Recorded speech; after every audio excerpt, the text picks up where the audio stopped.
Our story tonight is about the Philippines, a constellation of islands in the great blue waters of the Pacific, a land of myths and mountains, of storms and sunlight, of resilience and rhythm. You may know it today as a nation alive with music, food, and laughter, but its story began long before. Whispered in legends by firelight, carried in the songs of rivers and the rustle of palm leaves. As we travel through this history together, I invite you to close your eyes if you wish, to imagine not through sight, but through feeling. The slow turning of centuries like pages in a heavy book, the gentle hum of stories long kept, now opening for you. In the beginning, before maps, before rulers, there were only the tales of creation.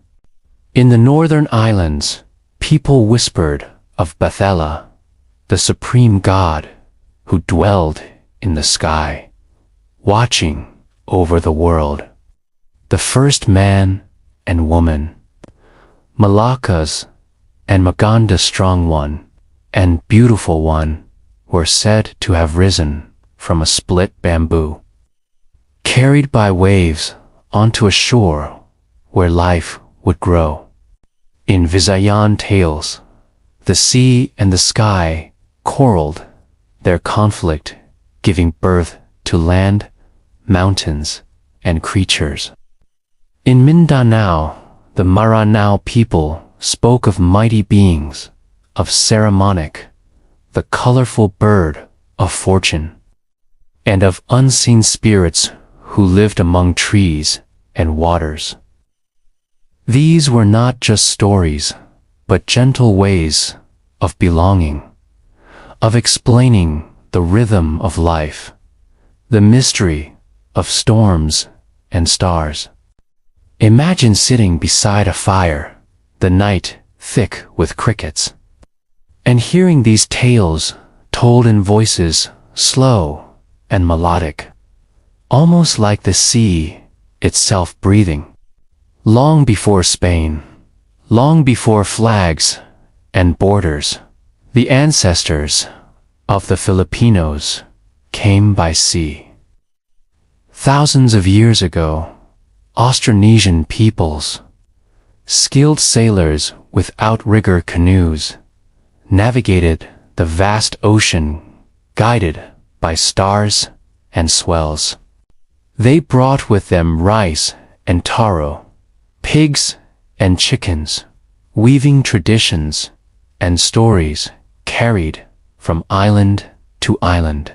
They settled along coasts and rivers, their villages alive with the sound of pestles pounding rice, of flutes carved from bamboo, of laughter carried in the warm wind. They were not one people, but many. Each island, each mountain valley with its own tongue, its own spirits, its own ways. Yet across them flowed a shared rhythm, the sea as highway, the sky as map, kinship as anchor. Archaeologists tell us of the Tabon man, whose ancient bones were found in Palawan. Reminders of lives lived some 30,000 years ago. In the caves of Callao, a small skeleton was found, belonging to a newly discovered species, the Homo luzonensis, tiny and delicate, living tens of thousands of years before the islands would even be called the Philippines. Pottery shards in Butuan, delicate bowls with traces of red slip, whisper of meals shared in distant centuries. Gold ornaments, masks, diadems, belts buried and hidden. gleam with the quiet glow of artisanship. Proof that these islands were not backwaters, but places of artistry and wealth, long before colonial eyes arrived. Life in these early times was woven with rituals. Shamans, often women, called babalong, mediated between the human and spirit world, with chants and dances, with offerings of betel nut, rice, wine, or the blood of a chicken. They spoke to ancestors and unseen guardians. Every tree had presence, every river a soul, every storm a will. In mountain terraces, ancestors carved stairways to the sky, cultivating rice in perfect harmony with the slopes.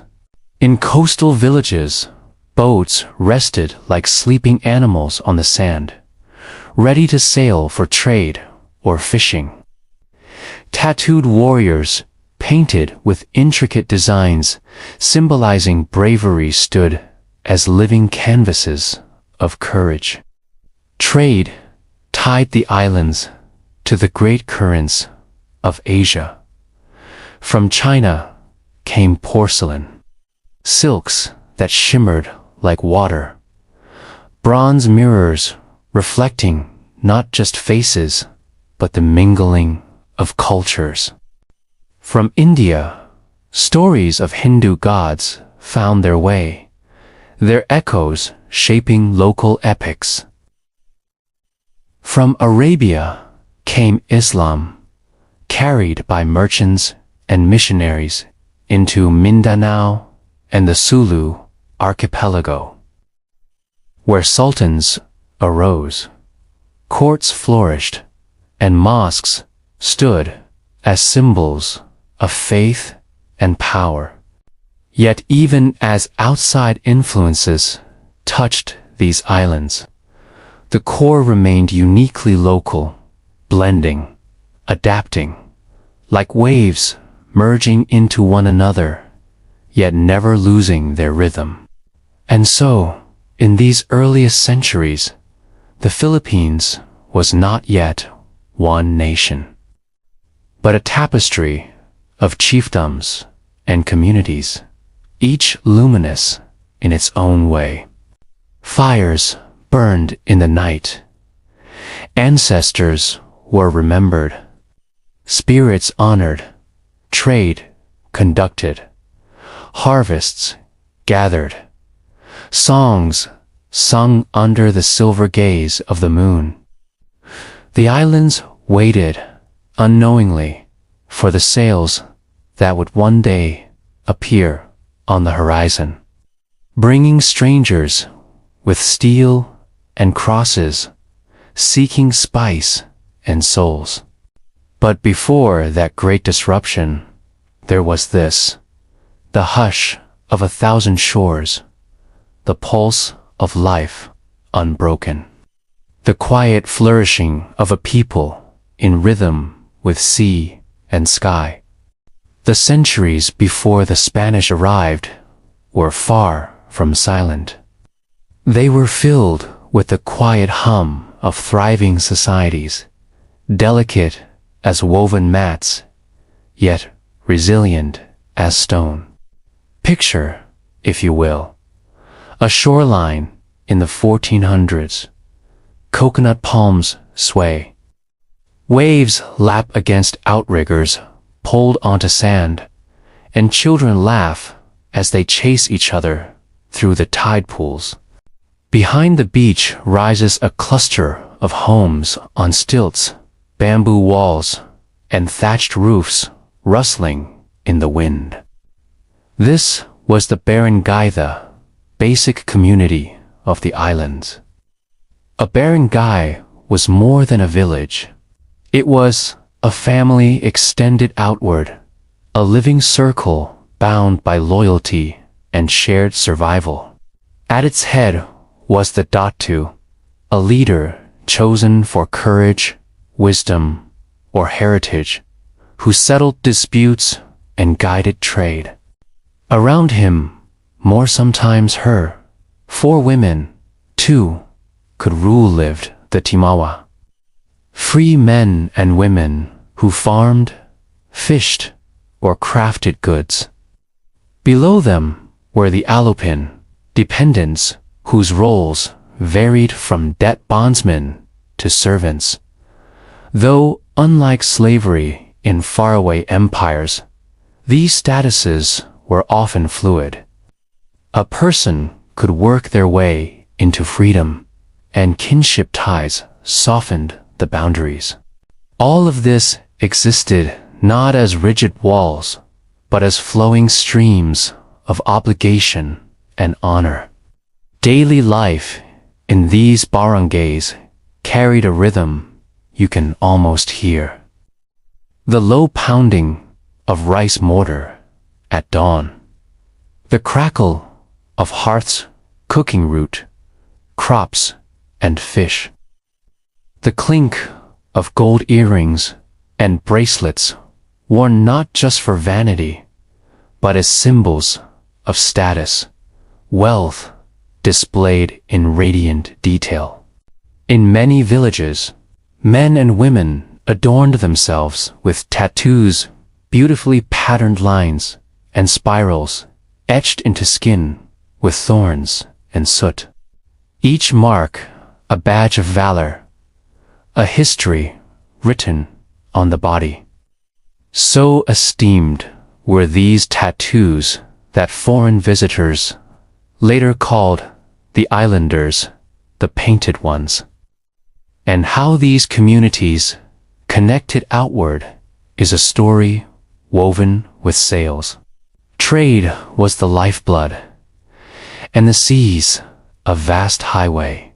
From the islands of Luzon and Visayas, boats laden with beeswax, pearls, rattan, and gold slipped into the currents that carried them toward the markets of Borneo, Java, and beyond.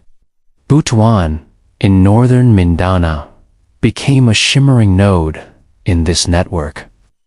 Chinese records as early as the 10th century note the presence of Butuan's emissaries, carrying gifts and goods to the court of the Middle Kingdom.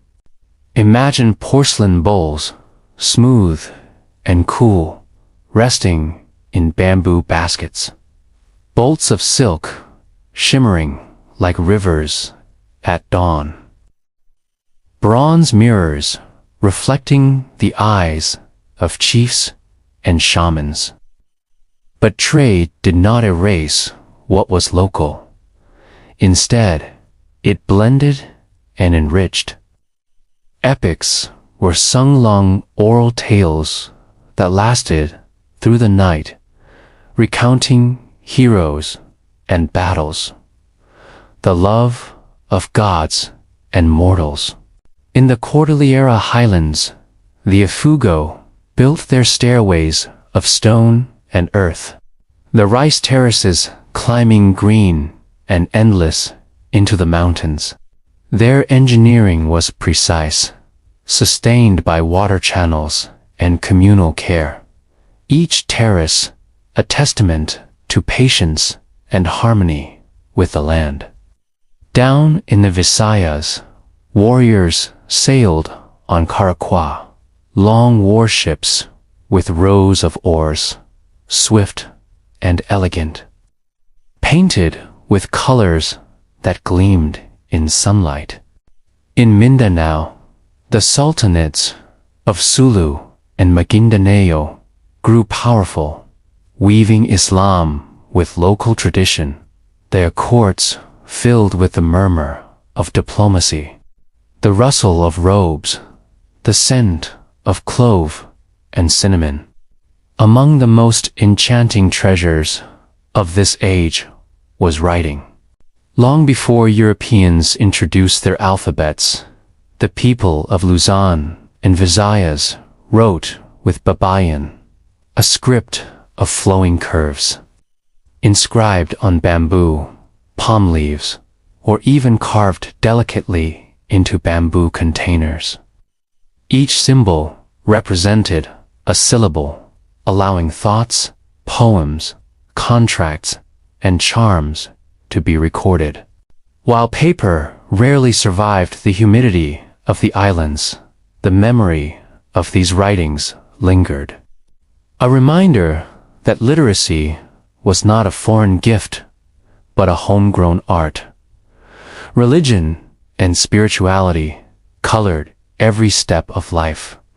The Babylon priestesses or shamans held revered positions. They danced in trance, spoke with ancestors, healed the sick with herbs and chants. Their rituals were not mere superstition, but woven into the seasons, guiding when to plant, when to harvest, when to set sail.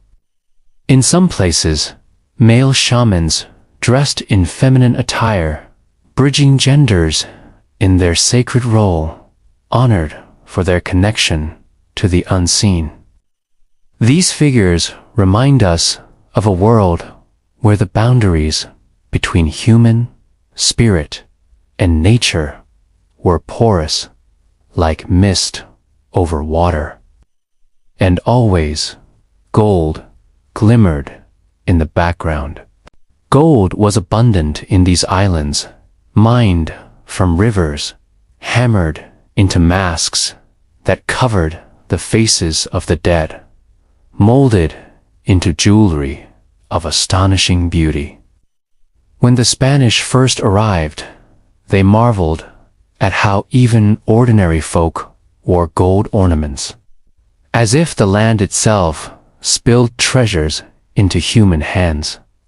The golden death masks of Surigao, the intricate belts and diadems, stand as silent witnesses to a time when the islands glittered, each piece a fusion of artistry and reverence for the eternal. The islands were not without conflict. Barangays sometimes raided one another, warriors setting out in their karakoa, their shields painted, their spears ready. Slavery through raids existed, yet these raids were also tied to honor, prestige, the proving of courage. At the same time, alliances flourished. Chiefs married their daughters to other rulers, binding communities together in webs of kinship. Sulu sultans extended their reach across seas, even controlling parts of northern Borneo, their influence stretching beyond what maps of today might show. But if you listen closely, if you let the century speak, you hear not chaos, but harmony in diversity. Dozens of languages, hundreds of customs, yet all bound by rhythm, by trade, by ritual, by respect for ancestors and spirits, by the eternal relationship with the sea. This was a vibrant world, humming quietly, awaiting the sails that would one day interrupt its song. And so, in the warm hush of the 15th century, as fishermen pulled their nets at dawn, as shaman sang to the ancestors, as children traced letters into bamboo, as traders loaded porcelain into boats, the islands lived in balance. It was a fragile balance, but it was theirs. Soon, across the horizon, new ships would come, their sails vast, their crosses high, their cannon mouths silent for now. The town, unaware, continued their rhythm, hearts steady with the pulse of a sea that had always given and always taken away. It was the year 1521 when the ocean carried unfamiliar shadows into Philippine waters. Suddenly glimpsed towering ships, their sails swollen like strange clouds. These were the vessels of Ferdinand Magellan, a Portuguese explorer sailing under the Spanish crown, his fleet weary from months at sea.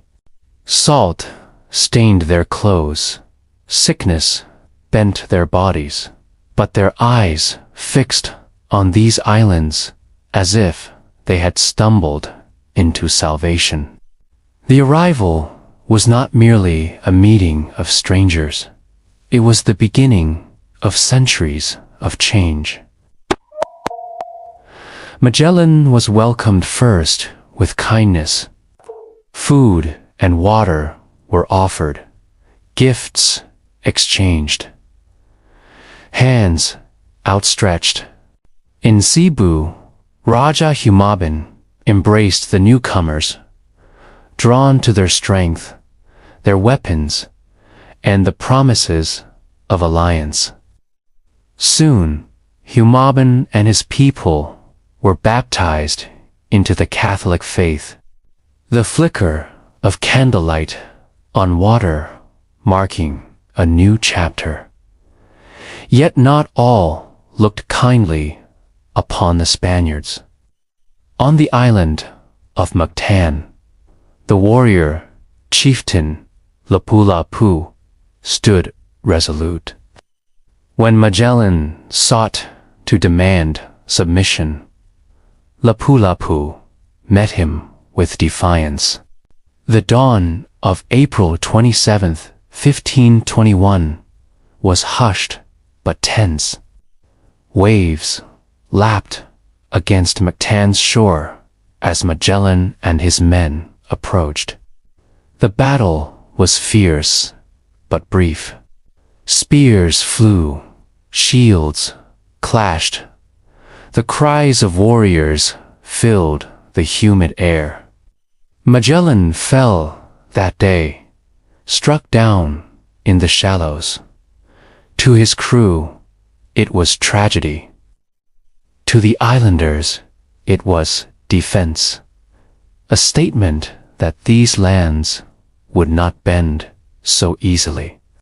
Lapu-Lapu's defiance became legend, his name whispered with pride. A symbol of resistance long before the word nation would ever exist. But though Magellan's life ended there, Spain's interest did not. Decades later, in 1565, Miguel de Legazpi returned with stronger fleets, firmer resolve. He forged alliances, fought battles, and gradually established Spain's foothold.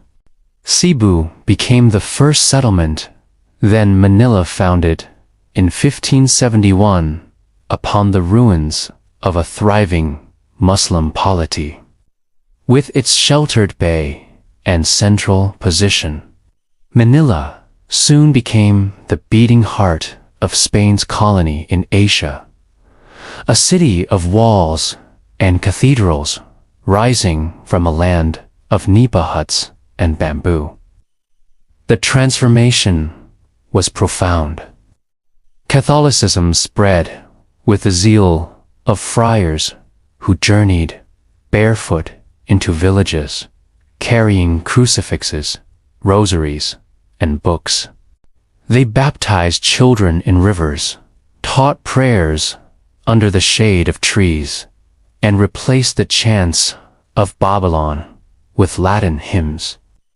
Churches of stone replaced wooden shrines, their bells echoing across valleys.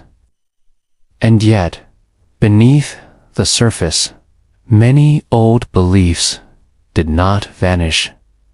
They adapted. Hidden in fiestas, in folk dances, in whispered rituals, carried alongside the new faith. Spain bound the islands, not just with religion, but with trade. The Manila galleons became legendary, great ships sailing once or twice a year between Manila and Acapulco in Mexico. On their decks traveled silver mined from the Americas, exchanged in Manila for Chinese silk, porcelain, and spices. Imagine the docks of Intramuros bustling with crates. The smell of tobacco and cinnamon, the gleam of silver coins stacked high. For 2.5 centuries, this trade pulsed steadily, making Manila one of the most important ports in the world. A crossroads of continents where Spanish, Chinese, Mexican, and local merchants mingled. Yet life for the ordinary Filipino was not gilded. The encomienda system forced tribute and labor. Villagers were obliged to provide rice, wax, or gold to colonial overlords. Many were compelled into polo y servicio, forced labor, building galleons, churches, and roads. Imagine the sweat of men quarrying stone under the sun, carrying blocks that would form the grand cathedrals of Manila. Resistance flared often, revolts sparked by overtaxation, by forced tribute, by friars' abuses. The stories of these uprisings echo softly through the centuries. The revolt of La Condola and Sulayman. The cries of Dagahoy in Bahal, whose rebellion lasted nearly a century. The rumble of countless unnamed farmers who dared to resist. But alongside struggle, cultural blending blossomed. Fiestas emerged, vibrant with music, feasting, and devotion to Saint Siet. Beneath them lingered the pulse of older rituals, a harmony of old and new. Churches themselves became canvases of fusion, their facades carved with tropical motifs, their interiors rich with Filipino artisanship. The soundscape of villages transformed. Gongs and bamboo flutes still played, but they were joined by church bells tolling the hours, by choirs singing in Spanish and Latin. Education, too, shifted. Friars taught reading and writing, not in Babayan, but in Roman script. Boys learned prayers and catechisms, some progressing to colleges in Manila, where philosophy, theology, and medicine were taught. Women, through convent schools, learned not only religion, but music and embroidery. Manila's printing presses churned out catechisms and devotional works. The earliest printed texts in the archipelago. Slowly, a new consciousness stirred-rooted in local lives, but shaped by the wide net of empire.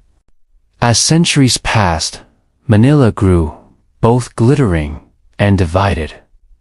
Within the stone walls of Intramuros lived the Spanish elite governors, friars, and soldiers, while just outside sprawled Binondo, the Chinese quarter, alive with merchants and artisans. Further outstretched the native communities, their nipa houses clustered along rivers, their fields bending in the wind.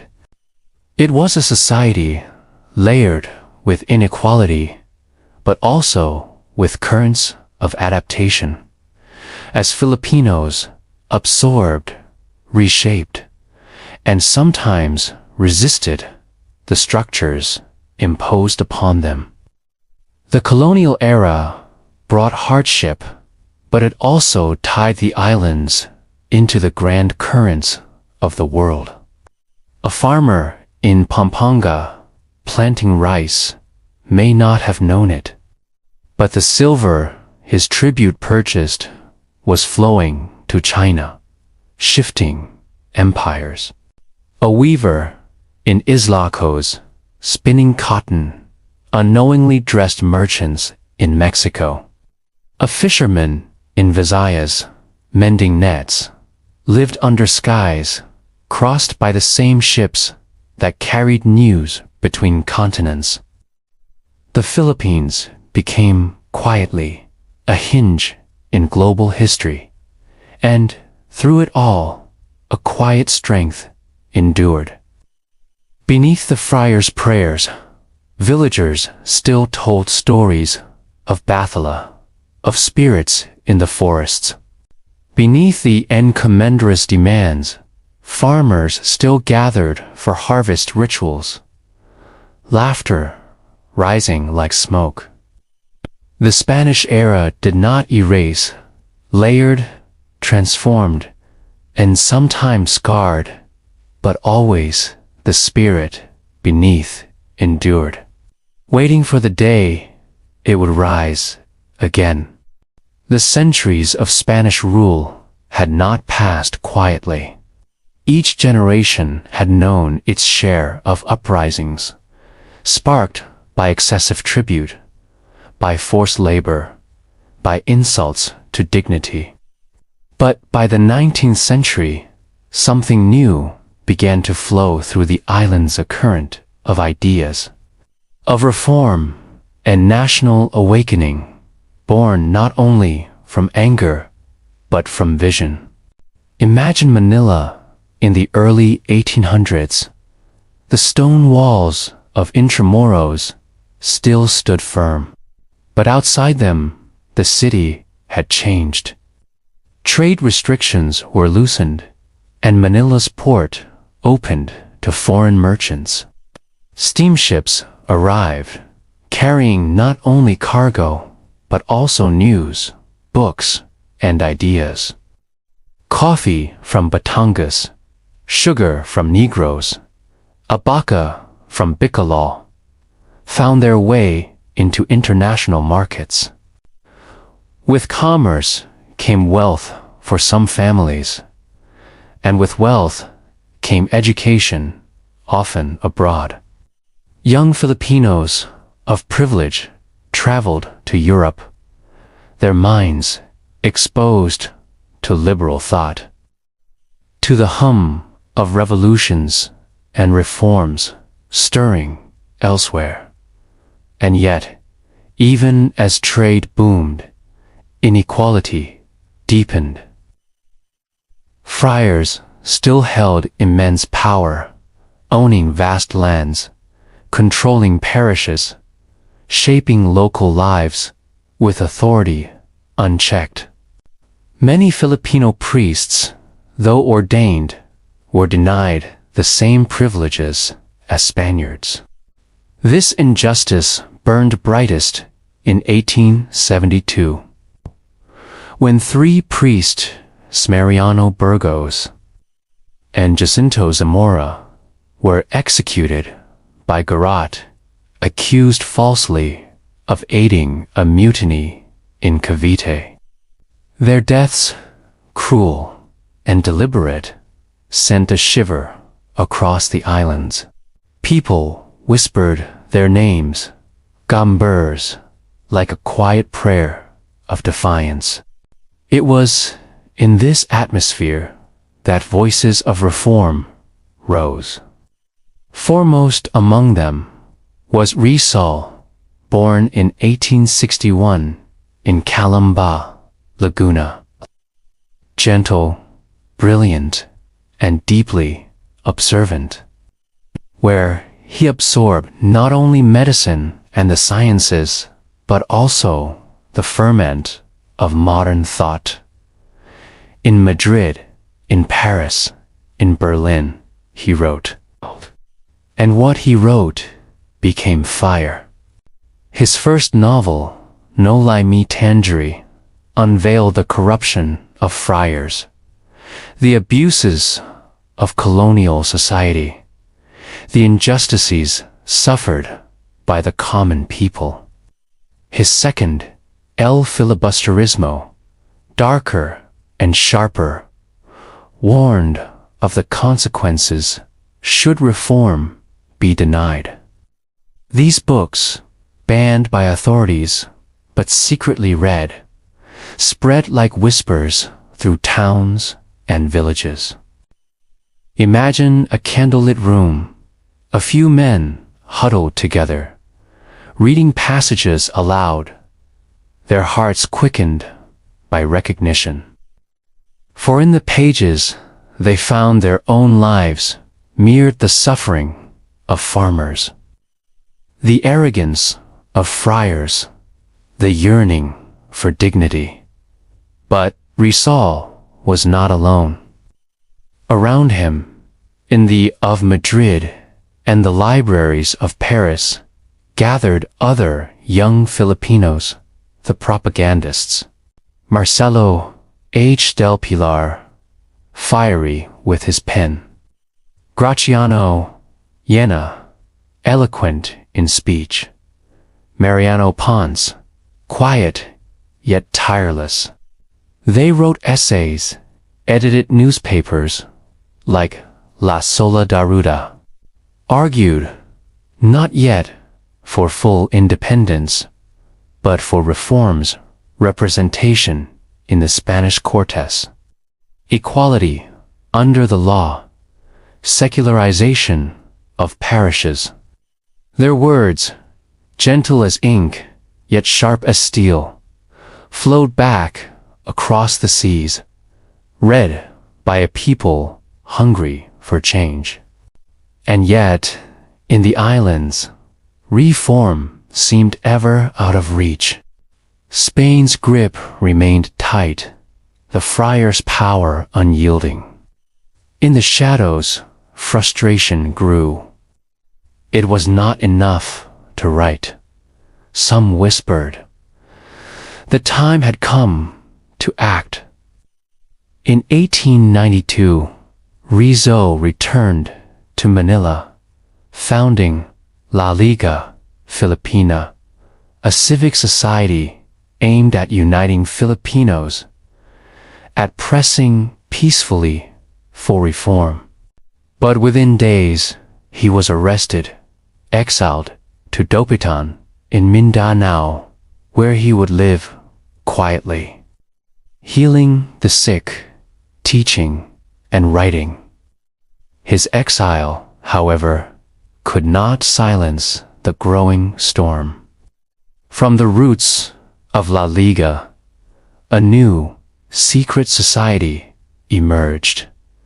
The Katipunan, founded in Iba Joar by Bonifacio, Teodoro, Plata, Ladislau, Diwa, and others.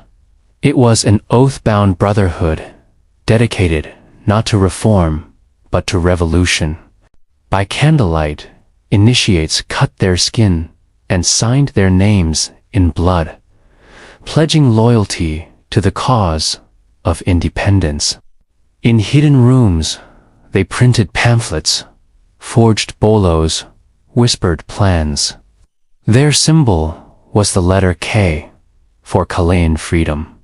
Picture the narrow alleys of Tondo, the hum of voices as men and women plotted in secret. The sound of the printing press, hidden behind closed doors, spitting out copies of Chilean, the Katipunan's newspaper. Imagine the tremor of fear and hope as ordinary folk farmers, laborers, clerks joined, swelling the society's ranks by the thousands. For the first time, the dream was not just reform, not just equality with an empire. It was a dream of breaking free. The year 1896 came, and with it, the spark. The Spanish authorities uncovered the Katipunan, and the arrests began. Forced into action, Bonifacio and his comrades tore their sigilas, their residence certificates, in a gathering now remembered as the cry of Pugaloan. With that act, rebellion ignited. Across Luzon, uprisings flared, men armed with bolos and courage facing rifles and cannon. The revolution spread like wildfire, sometimes triumphant, sometimes crushed, but always rekindling. In Cavite, leadership shifted to Emilio Aguinaldo, a young general whose victories won him prestige.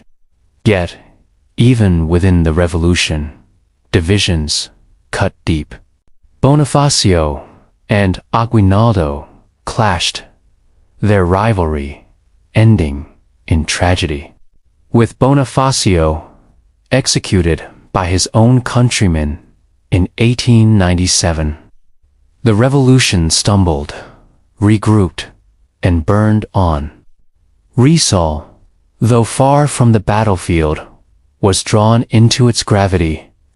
Accused of sedition, though he had not advocated violent revolt, he was tried and condemned. On the morning of December 30th, 1896, Rizal walked calmly to Bagumbayan, now Luneta. Dressed in black, his footsteps measured, he faced the firing squad. At the last moment, he turned his body so that he would fall, facing the sky, eyes open, gazing toward the dawn of a nation not yet born. His death was meant to silence, but instead it awakened. His name, his sacrifice, his words became eternal, stirring hearts across the islands. The revolution pressed on, fragile yet unbroken. Spain, weary and weakened, sought to negotiate. In Biak-na-Bato, in 1897, Aguinaldo and his forces agreed to exile in exchange for reform and compensation. But exile in Hong Kong only hardened resolve. When war erupted between Spain and the United States in 1898, opportunity arrived. Aguinaldo returned, declaring independence on June 12, 1898, in Kuwait, Cavite. The flag was raised, the anthem first played, and for a fleeting moment, the dream of freedom seemed within reach. But the story, as we will see, was not so simple. For as one empire's shadow lifted, another's loomed across the sea. It was June 12, 1898, when Aguinaldo stood in Kuwait and proclaimed independence. The flag unfurled, the anthem played on a borrowed marching tune, voices rang with hope. Yet even as this moment glimmered, it existed under the looming shadow of another power. For that same year, across Manila Bay, cannons thundered as American ships under Admiral Dewey destroyed the Spanish fleet. The Spanish Empire, centuries old in these islands, was crumbling. But instead of handing sovereignty to the Filipinos who had fought for it, Spain sold the islands to the United States in the Treaty of Paris. December 1898, for $20 million. Independence had been declared, but it would not yet be recognized. A bitter war followed. The Philippine-American War, often forgotten in the wider world, burned fiercely from 1899 to 1902. Picture the fields of Luzon. Villages turned ashes as American troops scoured the countryside. Filipino soldiers, poorly armed yet fierce, fought with bolas, old rifles, and unbreakable resolve. In Samar, the town of Balangiga struck back. Townsfolk surprising American troops with bolos and bells. The retaliation was swift and brutal. Whole villages razed, civilians slaughtered. In Batangas, reconcentration policies forced families into camps, their homes left to rot. Hunger, disease, fire, these became familiar companions. Yet still, resistance lingered. Aguinaldo led his forces into the mountain until, in 1901, he was captured in Palanan. Isabella, betrayed and weary. Other generals followed. Antonio, Luna, fiery and brilliant, assassinated by rival countrymen. Gregorio del Pilar, the boy general, falling at Tirad Pass in a desperate rearguard action. By 1902, the war was declared over, though in truth, scattered resistance would smolder for years more in Samar, in Mindanao, in the far reaches of the archipelago. The price was heavy. Hundreds of thousands of lives lost, many not to battle but to famine and disease in the shadow of war. And yet, even as blood still dampened the soil, the Americans began to craft a new order. Unlike Spain, which had ruled through friars and tribute, the United States presented itself as modernizer, teacher, bringer of progress. Public schools were established. The Thomasites' young American teachers arrived with textbooks and chalk, teaching English, arithmetic, and civics. Imagine a classroom in 1905. Nipa walls. A blackboard propped against bamboo. Children reciting in English words unfamiliar on their tongues. The Roman alphabet replaced Babayan, but literacy spread further than ever before. In time, a new generation would grow up thinking and dreaming, not in Spanish, but in English. Infrastructure, too, expanded. Roads cut through mountains, bridges spanned rivers, railways linked towns. Manila's streets filled with the rattle of electric streetcars gliding past horse-drawn carriages. The city pulsed with new rhythms, cinema flickering in darkened halls, jazz drifting from cabarets, baseball games drawing curious crowds.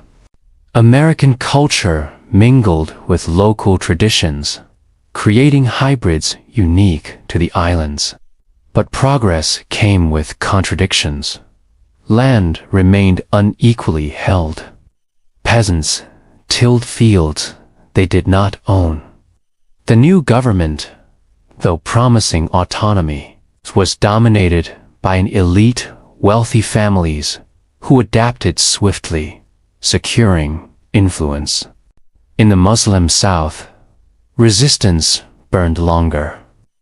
The Moro Wars, from 1899 to 1913, saw fierce fighting between American troops and Muslim warriors defending their sovereignty.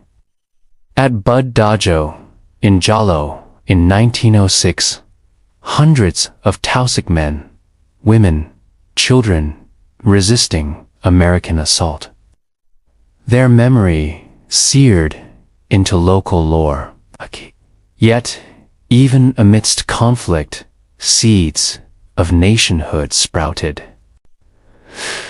A Philippine Assembly was created in 1907, allowing elected representatives to voice the people's concerns, though ultimate power rested in American hands. Newspapers in English and Spanish flourished, debating governance, culture, identity. A new class of Filipino professionals, lawyers, doctors, journalists, fluent in English, comfortable in the institutions of modern statecraft.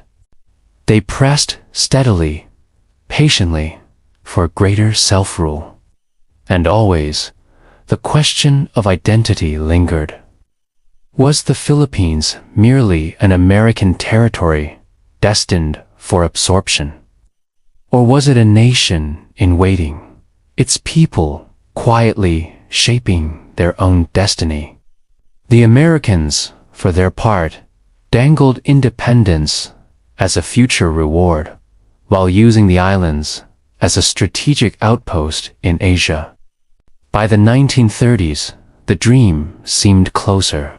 The Tidings-McDuffie Act of 1934 promised eventual independence after a 10-year transition. The Commonwealth of the Philippines was born, with Manuel L. Quezon as its first president. Flags unfurled once more, this time side by side, stars and stripes, and the rising sun and stars of the Philippine flag. Quezon spoke of a national language, of unity, of preparing the people for full sovereignty. In the cities, hope stirred. In the countryside, peasants still struggled with poverty, their hopes more fragile. The 1930s carried both progress and unease. Schools expanded, culture flourished, Filipino films lit up cinema screens, writers penned novels in English and Tagalog. A new national consciousness blossomed. Yet, the world beyond grew darker. In Asia, Japan's ambitions loomed. The Philippines, strategically placed, could not remain untouched. And so, as the Commonwealth prepared for eventual independence, storm clouds gathered. In 1941, the calm of island life, farmers tending rice, fishermen casting nets, children walking to school, was shattered. Japanese planes roared through the skies. Bombs fell upon Clark Field, and the Pacific War erupted. The Philippines was thrust into the inferno of World War II. It was December 1941 when the horizon first darkened. The Japanese attack on Pearl Harbor is well remembered, but just hours later, bombs fell upon Philippine soil. Clark Air Base was struck, planes destroyed before they could take flight. Manila trembled as sirens wailed. People looking up to skies now filled with enemy aircraft. Within days, The invasion had begun. Japanese troops landing on the shores of Lingon Gulf, on the beaches of Davao, advancing swiftly upon the archipelago. The American promise of defense faltered.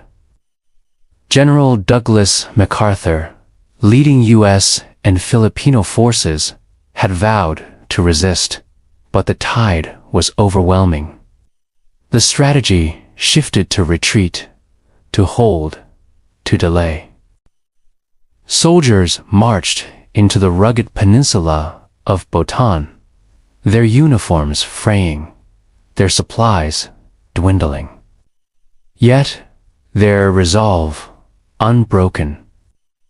In the jungles and rocky hills, they fought fiercely. Filipino and American comrades side by side, resisting against overwhelming odds. But hunger gnawed at their strength. Malaria and dysentery spread. Rice was rationed, sometimes replaced by roots, leaves, anything edible. Still, they fought, month after month, earning the respect of allies abroad. In Corregidor, the island fortress guarding Manila Bay, tunnels carved into rock became bunkers, command posts, hospitals. Nurses tended the wounded by candlelight as artillery thundered overhead, the sea shimmering with tracer fire. By April 1942, Bataan fell. Exhausted, starving soldiers surrendered, their faces gaunt, their spirits heavy. What followed became one of the darkest memories in Philippine history. The Bataan Death March. Tens of thousands of prisoners forced to walk over 60 miles under the punishing sun, with little water, little food. Those who stumbled were struck down, bayoneted, left by the roadside. Villagers along the way risked their lives to offer hidden cups of water, a morsel of rice, a whispered prayer. Many prisoners never reached the camps, their final steps etched forever in the nation's sorrow. Corregidor held out a little longer. Deep within Malinta Tunnel, MacArthur's headquarters became a labyrinth of shadows and echoing footsteps. But even the rock could not withstand endless bombardment. In May 1942, Corregidor fell, and with it, the Philippines was officially under Japanese occupation. MacArthur himself had fled earlier to Australia, leaving behind his promise, "I shall return." Life under occupation was a struggle of survival. Japanese troops marched through Manila, their banners fluttering against once familiar streets. The currency changed. Mickey Mouse money, people called it, its value crumbling to worthlessness. Food grew scarce. Rice was hoarded, traded in whispers. Schools reopened, but lessons now carried Japanese propaganda, urging loyalty to the rising sun. And yet, resistance grew. In the mountains, guerrillas, organized Filipino fighters, some former soldiers, others farmers, students, ordinary men and women. They carried rifles when they could, bolos when they could not, guided by knowledge of terrain, supported by villagers who risked their lives to shelter them. Radio messages crackled from the jungle, coded reports sent to the underground networks. Even as the Japanese declared the Philippines part of their greater East Asia co-prosperity sphere. The fires of rebellion burned everywhere. Not all resistance was armed. In homes, in hushed conversations, defiance lived on. Secret newspapers circulated, handwritten on scarce paper. Artists painted allegories. Poets hid messages in verse. To survive was itself an act of quiet rebellion. But the occupation was brutal. The Kempatay, the feared military police, hunted guerrillas and suspected sympathizers. Villages accused of aiding rebels were burned, their inhabitants punished mercilessly. Massacres scarred the land. In 1944, as Japanese control weakened, their reprisals grew more savage, culminating in the terrible Battle of Manila in 1945. For a month, the capital was torn apart street by street, house by house. Civilians were caught in the inferno, many massacred in atrocities that left the city scarred. Manila, once called the Pearl of the Orient, its churches, schools, theaters reduced to ash. Through it all, the promise of return lingered. MacArthur, true to his words, landed at Leyte in October 1944. The image endures, his tall figure waiting ashore, flanked by soldiers as he declared the liberation had begun. Battles raged fiercely Leyte Gulf, becoming the largest naval battle in history. Seas filled with fire and steel. Filipino guerrillas joined with advancing Allied forces, guiding them through mountains, sabotaging enemy positions. Slowly, island by island, the Philippines was reclaimed. By July 1945, most of the archipelago was free, though shattered. The war in Asia would end only with the atomic bombs in Hiroshima and Nagasaki, Japan's surrender following. In September, the Philippines stood once more under the American flag, yet independence was no longer a distant promise. It was near, inevitable. Still, the scars were deep. Over 1 million Filipinos had perished, soldiers, civilians, entire families swept away by hunger, disease, and violence. Manila lay in ruins, second only to Warsaw in the scale of destruction during the war. But amidst the ashes, survivors gathered, rebuilding with trembling hands, their eyes set on tomorrow. The spirit of the people, tested in fire, had endured. And so, as the war faded into memory, another chapter began: the years of reconstruction. The transition to full independence, the dawn of the Republic. The year was 1946, July 4th, to be exact.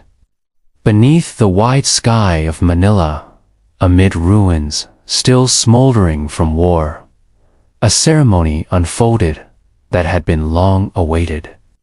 The United States, after decades of rule, formally recognized the independence of the Philippines.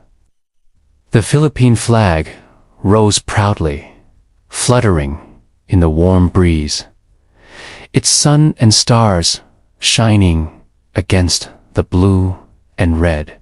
Firecrackers burst, bells rang, and people wept tears of joy, of relief, of sorrow for those who did not live to see this day. The first president of the independent republic was Manuel Roxas, standing tall, though weakened by illness. His voice carried both pride and caution, for he knew independence came not without challenges. The Philippines had inherited freedom, but also ruins. Manila was devastated, infrastructure destroyed, industries shattered. Millions were displaced, families scattered. To govern meant to rebuild, to patch wounds visible and invisible. The economy leaned heavily on U.S. aid, tied by agreements such as the Bell Trade Act, which granted special privileges to American businesses, access to Philippine natural resources, and parity rights with Filipino citizens. Many questioned, was independence complete, or was it shadowed by dependency? Yet, to survive, the nation accepted, navigating between sovereignty and necessity. Roxas himself did not rule long, passing away in 1948. He was succeeded by Elpidio Quirino, who steered the country through early reconstruction. His term saw corruption, scandals, and unrest, yet also the beginnings of recovery. It was during these years that one of the greatest challenges emerged, the Hukbalahap Rebellion. Originally a guerrilla force against Japanese occupation, transformed into a communist-led movement opposing the post-war government. In the rice fields of central Luzon, their presence grew, fueled by peasant grievances over land, poverty, and exploitation. By the early 1950s, the Huks numbered tens of thousands, their banners fluttering across villages, their night raids haunting landlords and officials. Yet, they were met with firm resistance.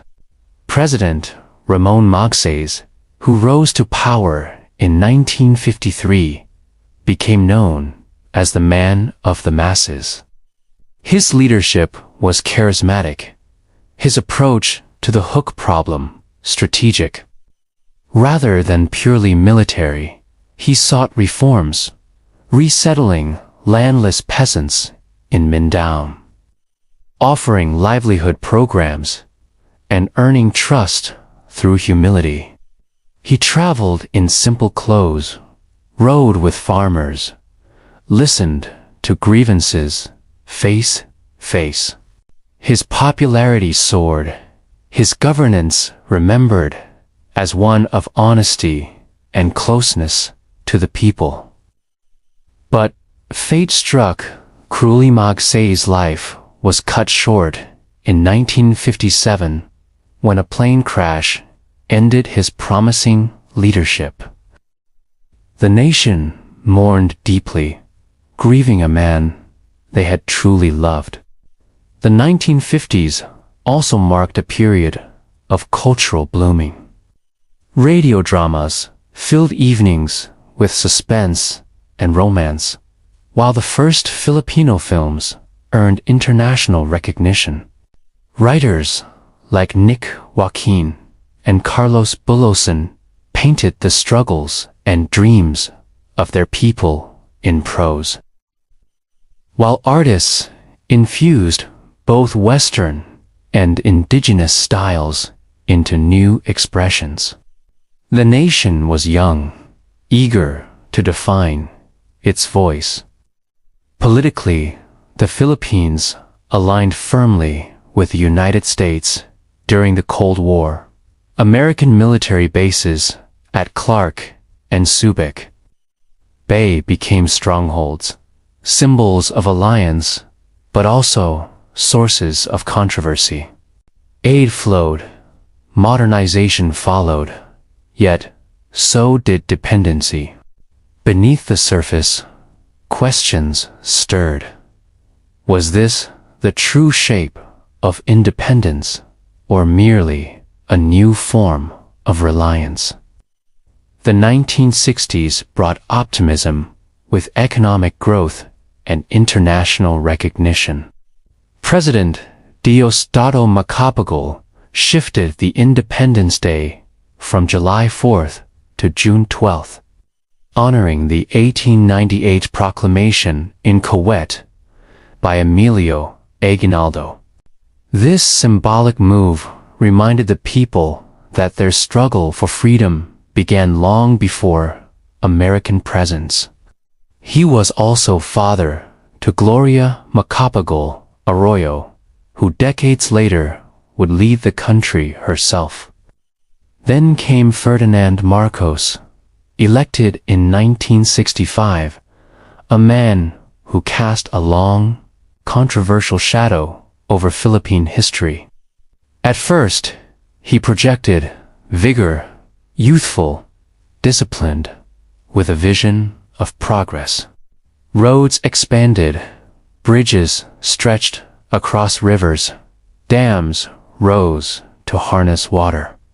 His wife, Imelda Marcos, dazzled with beauty and extravagance, building cultural centers, hosting international events, presenting the Philippines as a rising modern nation. To many, it seemed the country was marching forward. Yet, beneath the gleaming projects, unease brewed. Corruption whispered through halls of government. Poverty persisted. Land reform faltered. Student activists demanded change. The Vietnam War brought American troops passing through Philippine soil, protests swelling in response. By the early 1970s, tensions sharpened, insurgencies grew, the Communist New People's Army expanded, and Muslim separatist movements in Mindanao intensified. Marcos declared martial law. He claimed it was necessary to quell unrest, to protect the republic. With the stroke of a pen, democratic institutions were suspended, Congress dissolved, media silenced, curfews descended like a hush upon cities. Soldiers patrolled streets. Arrests without warrant became common. Many supporters believed it would bring order, but others knew it was the dawn of dictatorship. Under martial rule, Marcos consolidated power. The Constitution was reshaped, opposition voices jailed, critics exiled.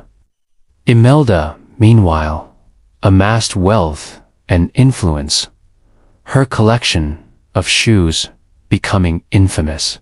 Glittering buildings rose the cultural center, the coconut palace symbols of grandeur amidst widespread poverty.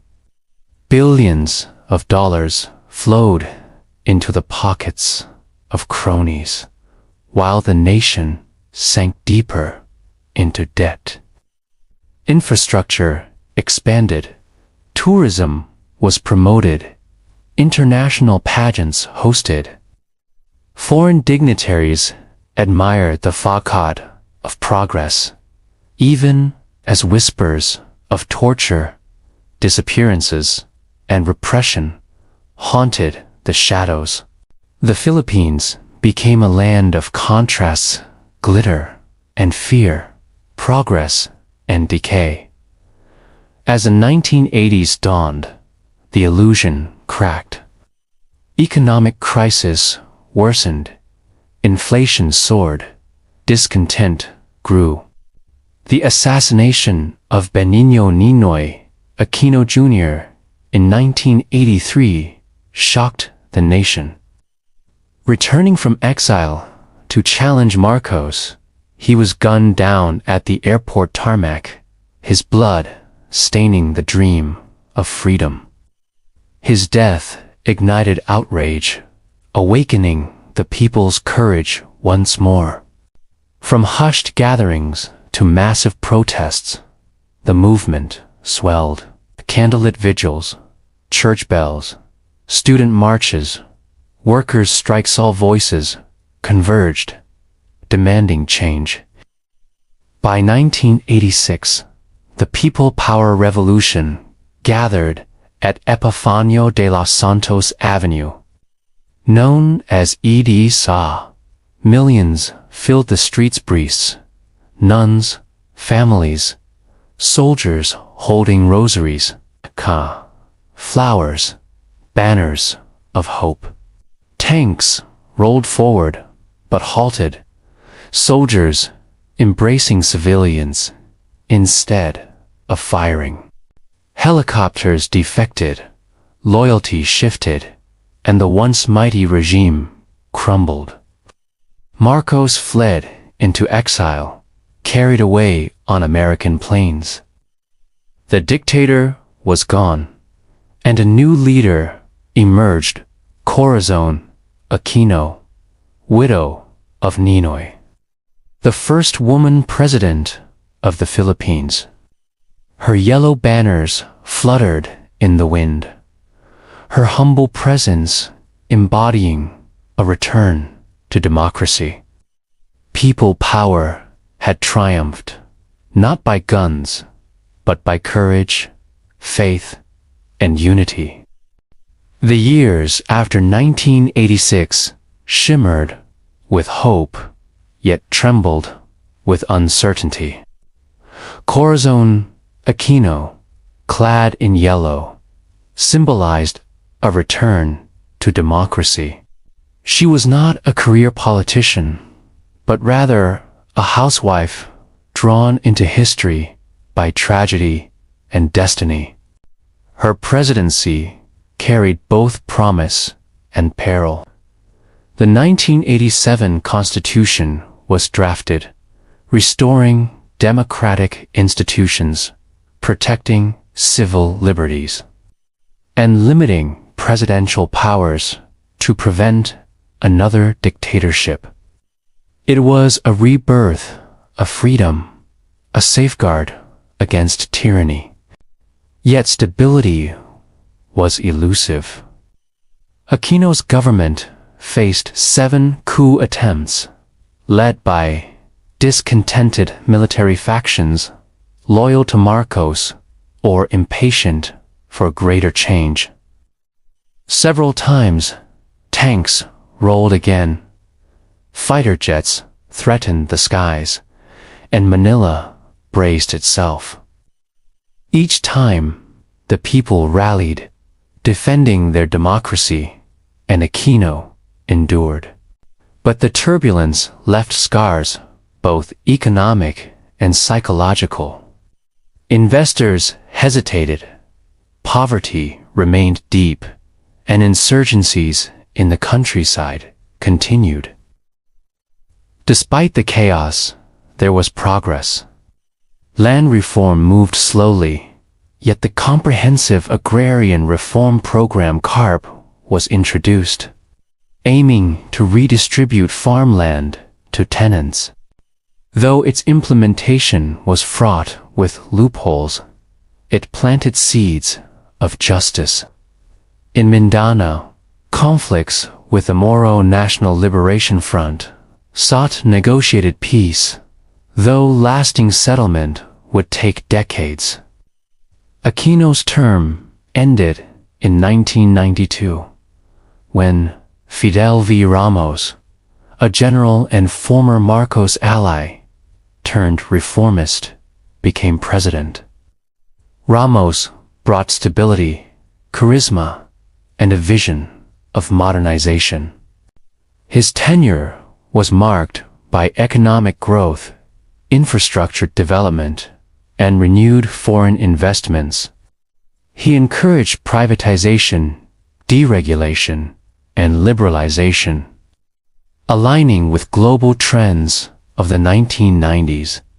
He even secured peace with the MNLF in 1996, signing an accord that promised autonomy in certain areas.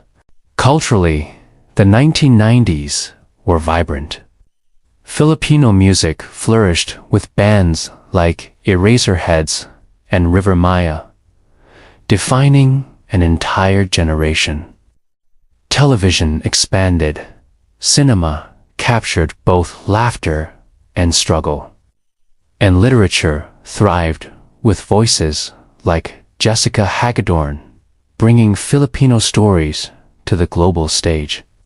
Overseas, millions of Filipinos worked as overseas Filipino workers, OFWs, sending home remittances that sustained families and fueled the economy.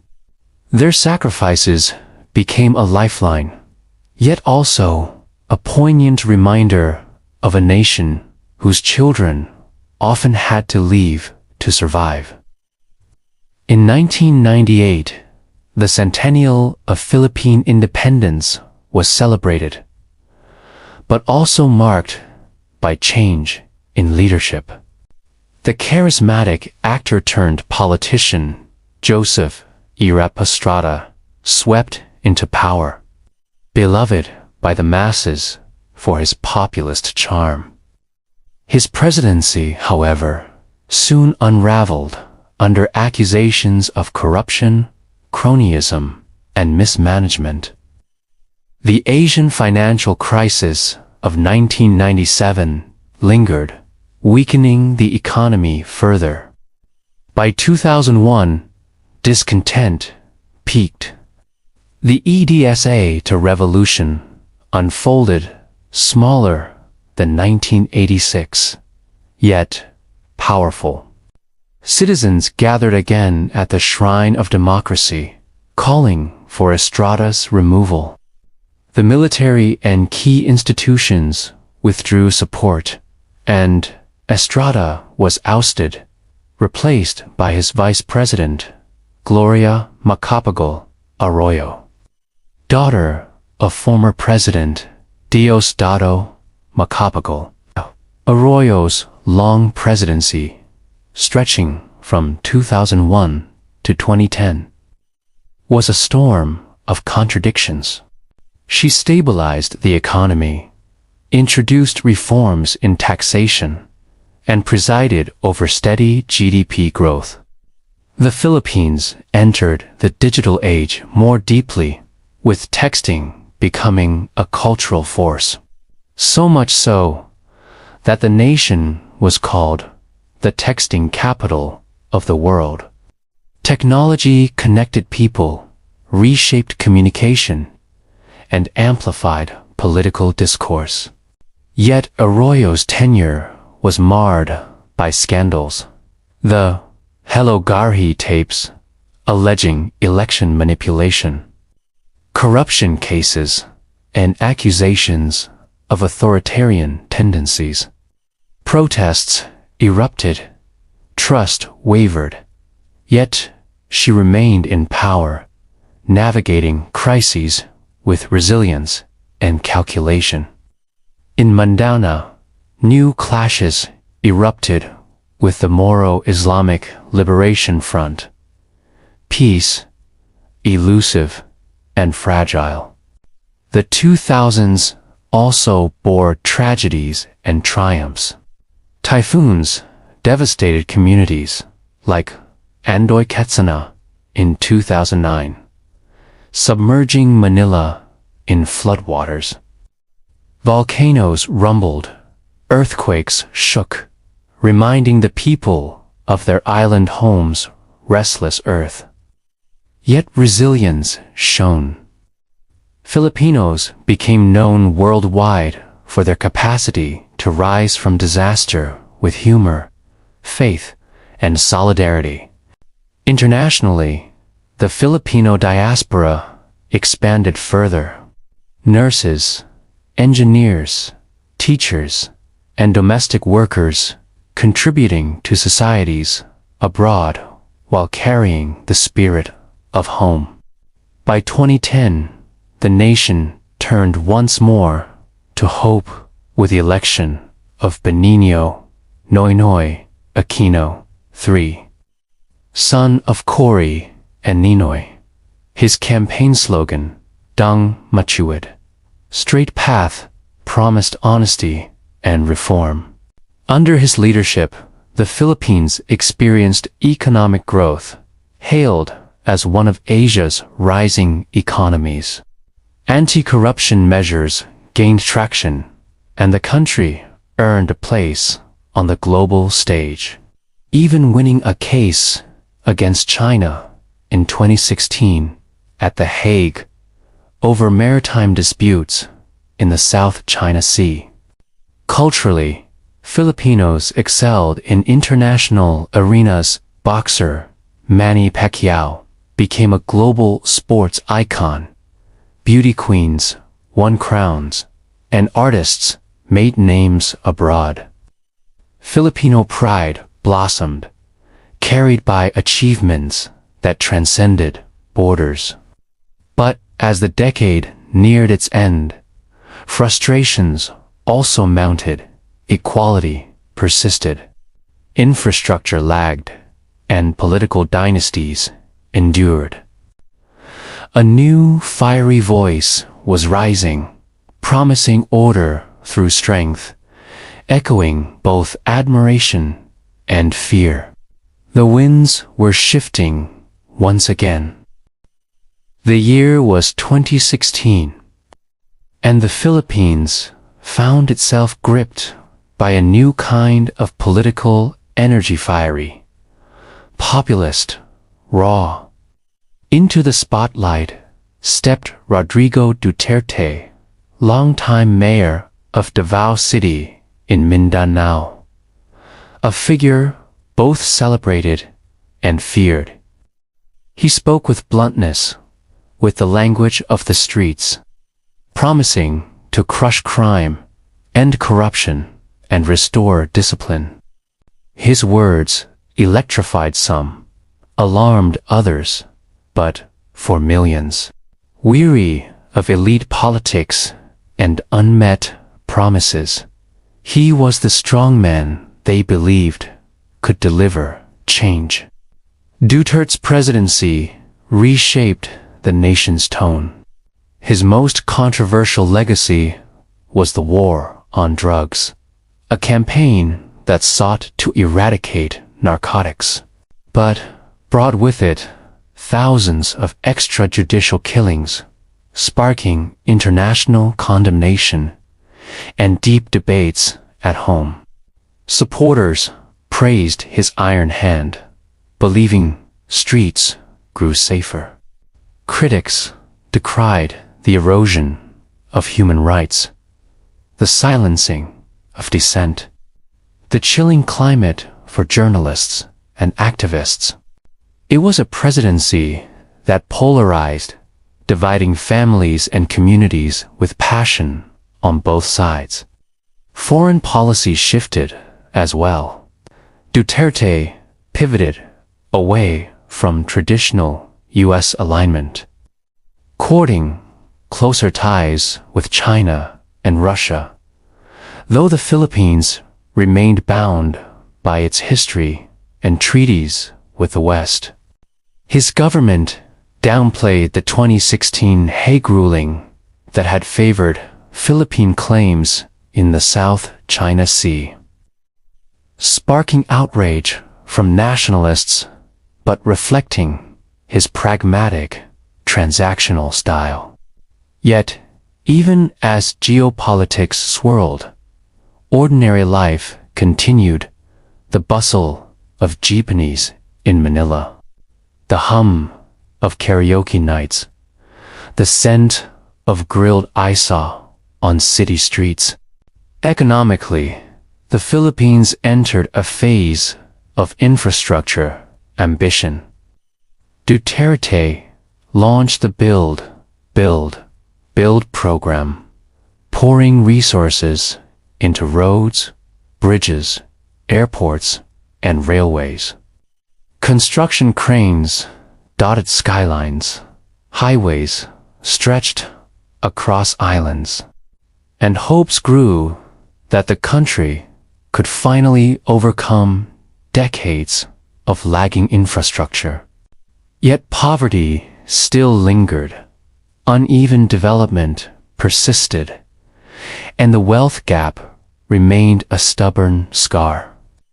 Then came 2020, and with it, a shadow that blanketed the world, the COVID-19 pandemic. In Manila, empty streets replaced the chaos of traffic.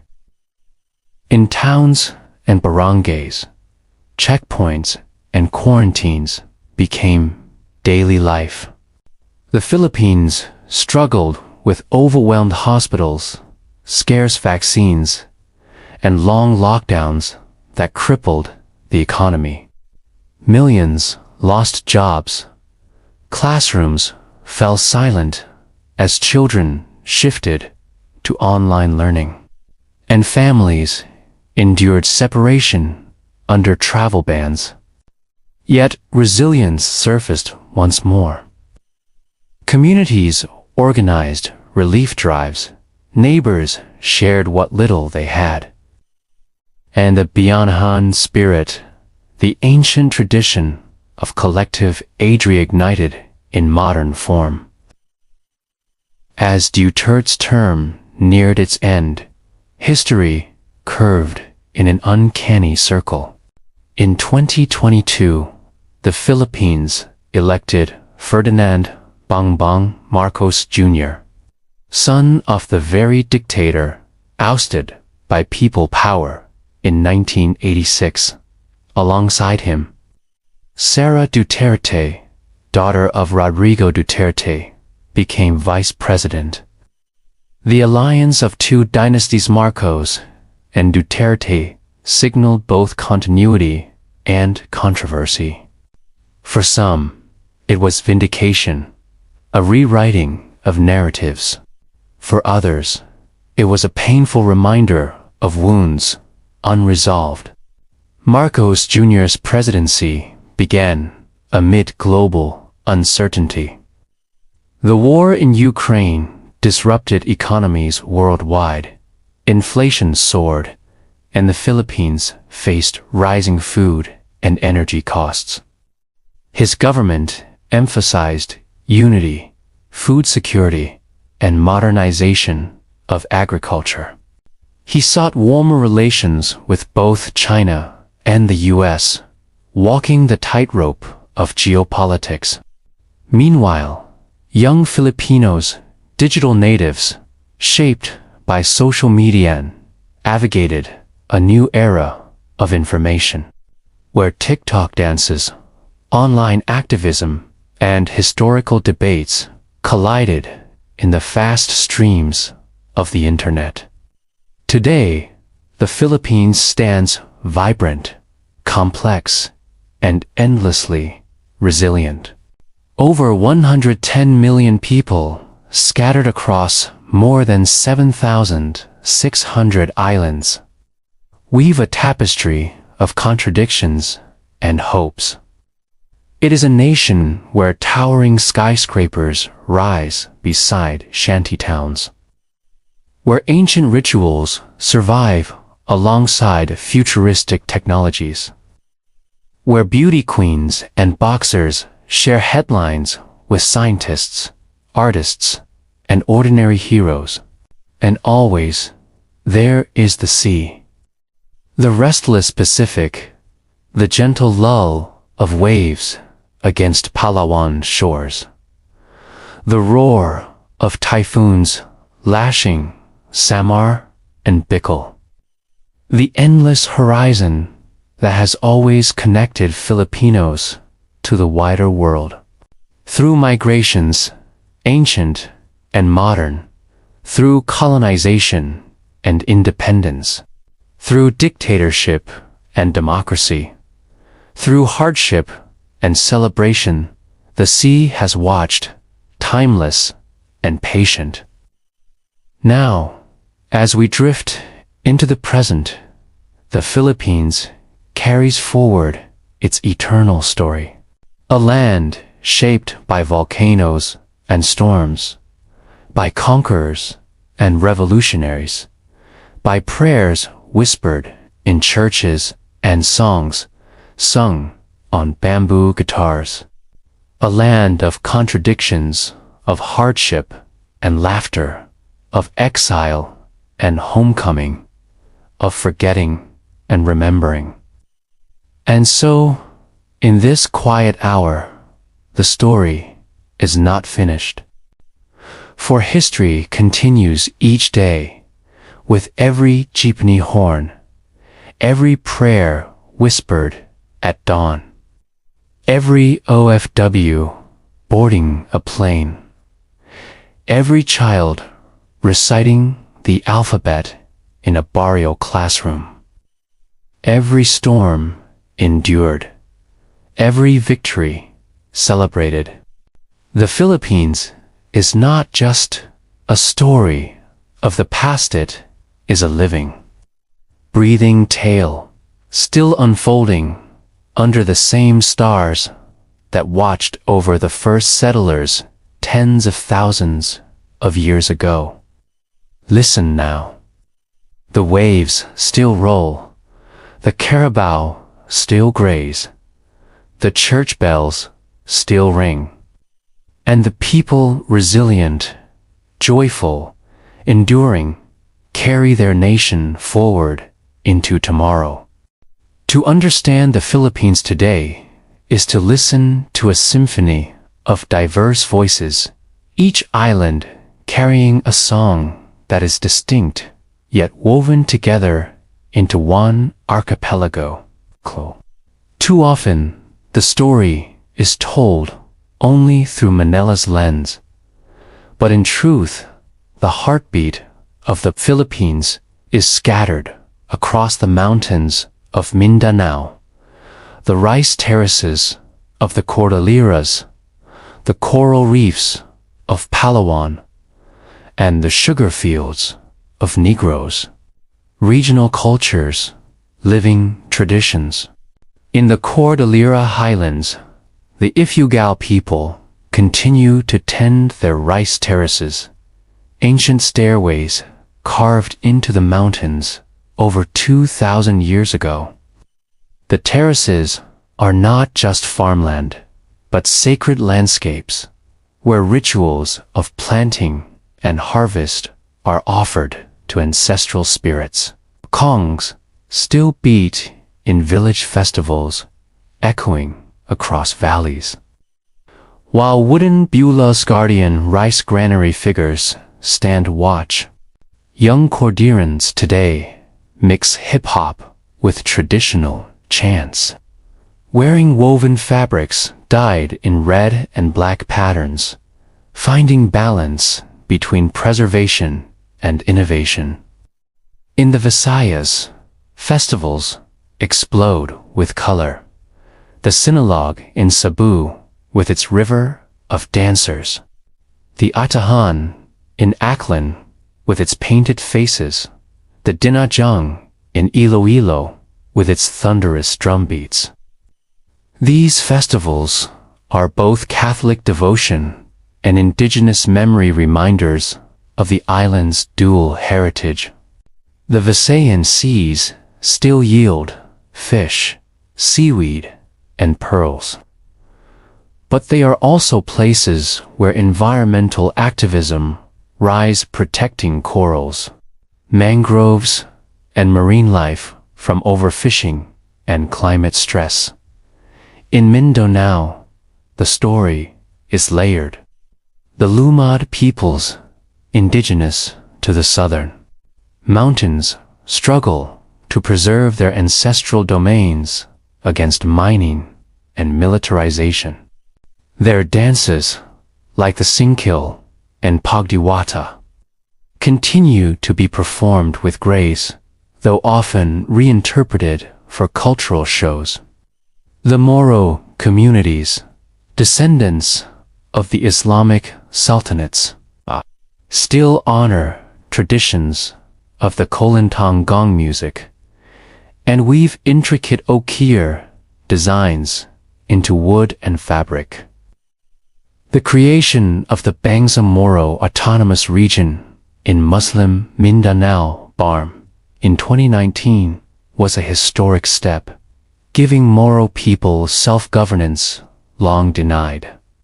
In Cotabato and Marawi, the challenge remains to rebuild, to balance tradition with modernity, and to heal from decades of conflict.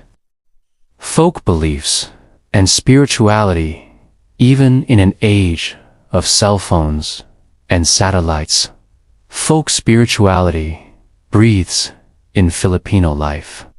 In remote barrios, faith healers, Salbulario and Babylonar still sought for herbal cures, blessings, and rituals.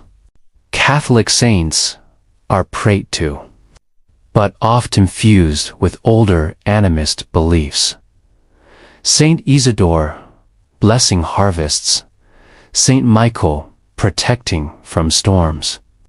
Holy Week in the provinces becomes both solemn and visceral, some devotees whipping their backs bloody, others staging grand processions of wooden saints dressed in velvet and gold. Superstitions thread daily life. Elders warn against sweeping at night, lest blessings be brushed away, eating twin bananas, lest twins be born, or pointing at rainbows, lest one lose a finger. Even in modern skyscrapers, some elevators skip the number 13, and in homes, small altars glow candles beside framed images of the Virgin Mary, or perhaps a bowl of rice offered quietly to unseen spirits. At the same time, new forms of spirituality rise. Evangelical churches grow rapidly, gathering worshippers in warehouses and malls. Youth groups mix praise songs with rock music. And abroad, many Filipinos carry their faith to foreign lands, holding simbang gabi masses in Dubai, Tono Nino processions in California. Science, technology, and innovation, the Philippines, long seen as a consumer rather than a producer of technology, has begun to carve a niche in innovation. Filipino engineers contribute to space programs abroad, but also launch homegrown satellites like Diwata and Maya, built by local scientists. These baby steps to the stars give the islands tools for weather monitoring, disaster response, and agriculture. Startups sprout in cities like Cebu and Manila, often born in coffee shops with unstable Wi-Fi, but powered by determination. From fintech solutions for small businesses, to e-commerce platforms serving farmers, to AI-driven educational apps for students. These ventures reveal the entrepreneurial spirit of a young population. Creative design, even medical transcription. The BPO industry has not only provided millions of jobs, but reshaped urban life, creating 24-hour cities where jeepneys and food stalls bustle at 3 a.m. and still. Overseas, the Filipino brain continues to shine. Doctors pioneering treatments, IT experts leading teams in Silicon Valley, caregivers blending compassion with professionalism. The diaspora of talent is both a blessing and a wounded reminder of what the nation gives to the world and what it struggles to keep at home. Filipinos on the global stage. The Filipino presence in the world is undeniable. In music, artists like Olivia Rodrigo and HER, with Filipino heritage, charts, while local talents rise on platforms like YouTube and Spotify. In sports, new athletes follow Pacquiao's path, boxers, gymnasts, weightlifters, skateboarders, surfers, bringing medals and pride. In fashion, Filipino designers craft gowns that grace red carpets in Hollywood. In cuisine, adobo, sinigang, and yub desserts gain recognition in global food capitals. In diplomacy, the Philippines finds itself balancing giants, the United States, an old ally, China, a looming neighbor, and ASEAN, the regional family.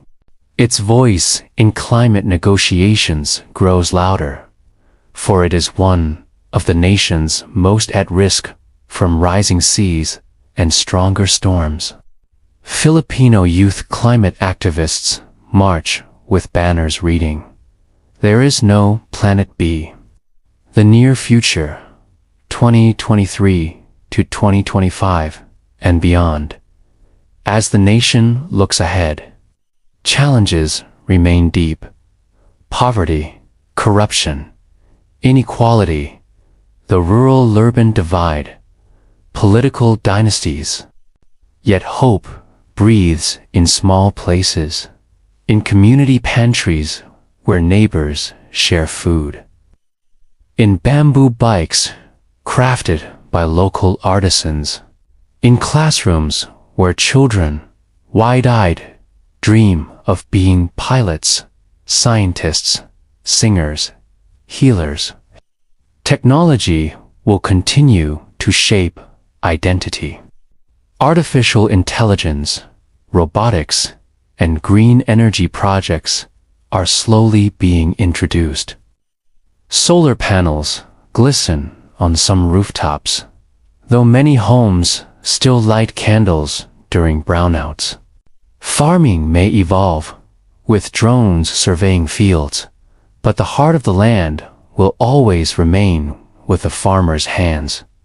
Perhaps the truest future of the Philippines lies in its people, their laughter in hardship, their warmth to strangers, their faith that tomorrow will bring light. The nation, like the bamboo, bends, but does not break. Storm after storm, it sways, and yet it rises again. Its roots deep in soil, its leaves reaching toward the sky. And so, we rest for a moment, here at the edge of yesterday and tomorrow. The Philippines is not only a place on a map, is a living story, written every day by millions of hands. And though the chapters of history may sometimes be heavy, they are always carried with song. To speak of the Philippines in our present moment is to enter a landscape both ancient and modern, threaded with contradictions, yet bound by a heartbeat that has endured across centuries.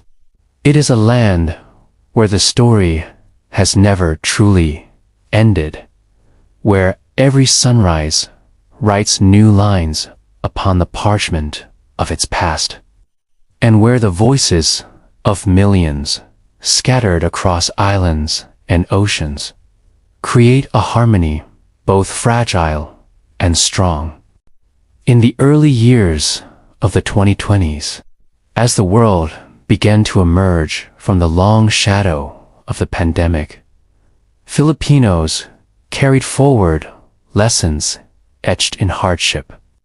Remote schooling had reshaped education, with millions of children navigating worksheets printed by barangay halls, or tapping on borrowed cell phones to join online classes.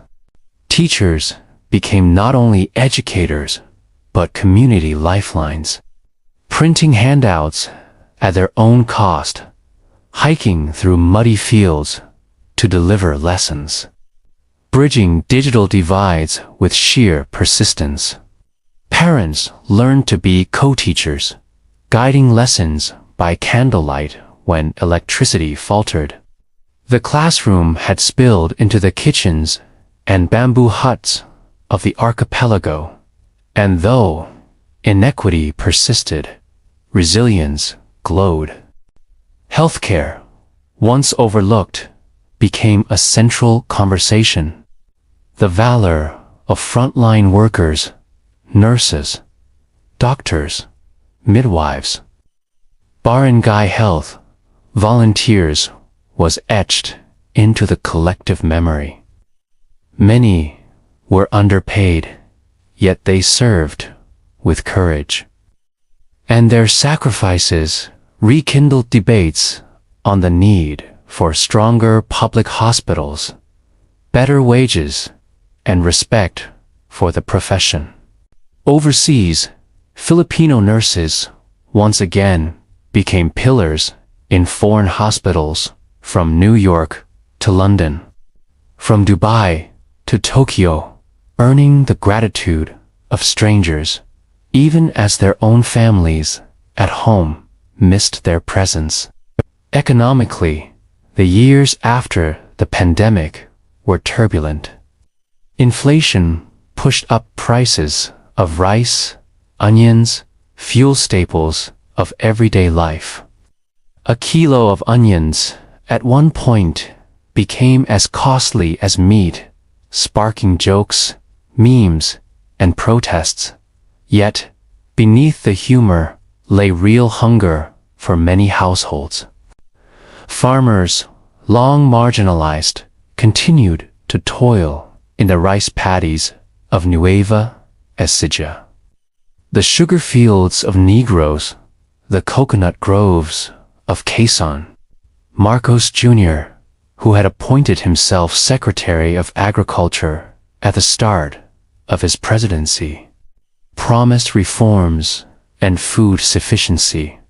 Yet challenges remained: vast climate change, global supply disruptions, and land inequities still haunted the fields.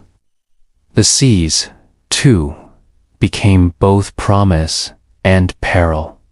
Filipino fishermen, generations bound to the waves, continued to venture into the contested waters of the West Philippine Sea.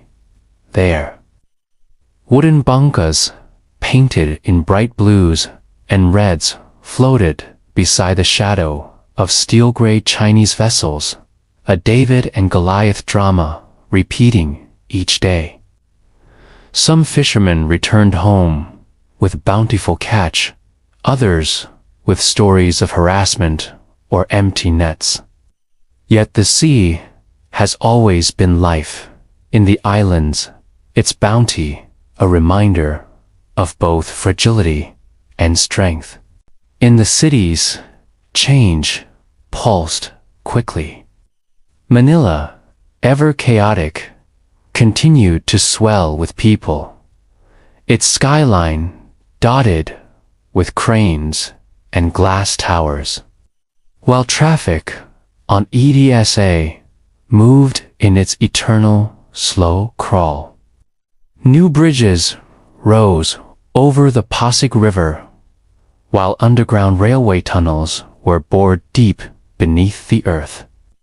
Malls buzzed with shoppers, karaoke bars filled with laughter, and streets pulsed with the scent of fried chicken, I-saw skewers, and Tahoe. But alongside glittering towers, slums expanded too. Corrugated roofs shimmering under monsoon rain. Children playing barefoot by open canals. Families dreaming of escape to provinces or abroad. Technology became both escape and mirror. Filipinos, among the most active users of social media in the world, carried conversations into the digital sphere. TikTok dances went viral. Livestream shopping filled screens late into the night, and heated debates about history, politics, and identity raged on Facebook threads. Memes became a language of their own, satirical, humorous, often biting. For many, the internet was both stage and refuge, a place to connect across oceans, a place to reshape narratives. Culturally, the pulse of the Philippines beat proudly. The global triumphs of Filipino athletes, artists, and performers brought light. In boxing, the echoes of Manny Pacquiao's fists still resounded, even as he stepped into politics. In weightlifting, Hidilyn Diaz had already lifted the nation's first Olympic gold in 2021. Her quiet strength, a symbol of perseverance. Filipino musicians filled Spotify playlists worldwide, from indie bands to pop singers whose voices carried the longing of islands across continents. Film festivals, both local and international, showcased the creativity of directors weaving stories of poverty, resilience, and dreams. And always, beauty pageants continue to hold a unique cultural place. Miss World competitions watched eagerly by millions. Beauty queens became not just icons of grace, but ambassadors, advocates for causes, voices of empowerment in a society where pageantry was both spectacle and tradition. Yet, beneath celebration lay challenges. Climate change casts its shadow heavily over the islands. Each year, typhoons grew fiercer, rains heavier, floods deeper. Provinces like Leyte, Samar, and Bicol bore the brunt. Their people rebuilding homes time and again, salvaging lives from debris, enduring the endless cycle of destruction and renewal. Rising seas threatened coastal barangays. Saltwater intrusions seeped into rice fields, and the call for environmental justice grew urgent. Indigenous groups, guardians of forests and ancestral lands, raised their voices against logging, mining, and encroachment. Their songs and rituals, some as old as the first migrations, remained pleas to protect what remains. In the diaspora, millions of overseas Filipino workers, OFWs, continued to shape the nation's story. In Saudi Arabia, caregivers tended to the elderly. In Hong Kong, domestic helpers gathered on Sundays in city squares, sharing food and laughter, recreating little pieces of home. In Canada, Filipino communities grew strong, weaving into the multicultural fabric. Remittances sent home each month sustained families, built houses, paid for schooling, and kept the economy afloat. Yet, the emotional cost was heavy. Parents absent from children's birthdays, couples separated by oceans, homes kept together by hope and video calls. The Philippines was, in many ways, a nation with its hearts scattered across the globe, beating in many time zones at once. The youth, the largest sector of the population, emerged as a force. Their voices rang in protests, in climate marches, in digital campaigns. They rapped verses about injustice, painted murals on cracked walls, created startups out of coffee shops. They were restless, bold, yet also burdened by precarity, contract work, low wages, uncertain futures. Yet their energy, their humor, their creativity gave the nation its pulse of renewal. The Philippines today is a story of layers. A jeepney painted with saints and superheroes rattles through narrow streets.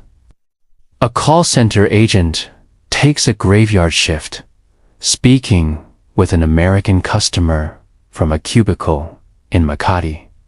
A farmer in Bukidnon prays for rain while planting corn. A priest rings bells in an ancient stone church in Ilocos. A fisherman in Zambales gazes at the horizon, watching for larger ships. Each scene, ordinary yet profound, is a thread in the fabric of a nation always in motion. And so, as we drift deeper into the present, we see the Philippines not as a closed book, but as a story endlessly unfolding. Its history whispers in every stone, every tree, every shoreline, every song sung in the quiet of night. The people laughing, grieving, hoping, forward, a tale as vast as the seas that bind the islands.